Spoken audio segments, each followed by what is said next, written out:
Euskal Herria Bildun, Europako hauteskundetarako programa zurekin batera egin nahi dugu.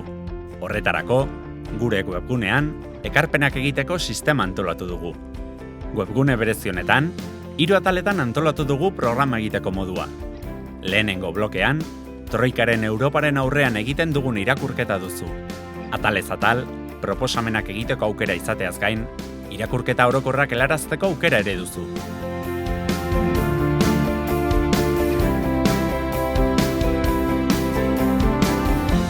Bigarren blokea, herritarren eskubideen inguruan proposamenak egiteko lekua da. 8 atal ezberdinetan banatu dugu. Hasieran, atal bakoitzean egiten ditugun proposamen nagusiak ordenatzeko aukera duzu. Zuretzat garrantzitsuena zer den adiraziz. Jarraian, hauen inguruko proposamenak egiteko aukera duzu.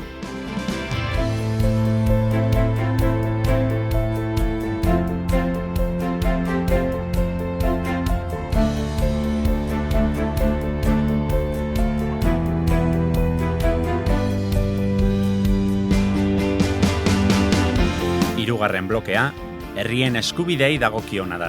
Bertan, herri gisa ditugun eskubideen inguruan, proposamenak eta ekarpenak egiteko aukera izango duzu. Ekarpenak jasotzeko azken eguna, apirilaren 16 da. Anima zaitez eta osatu ezazu gurekin batera Europako hauteskundetarako programa.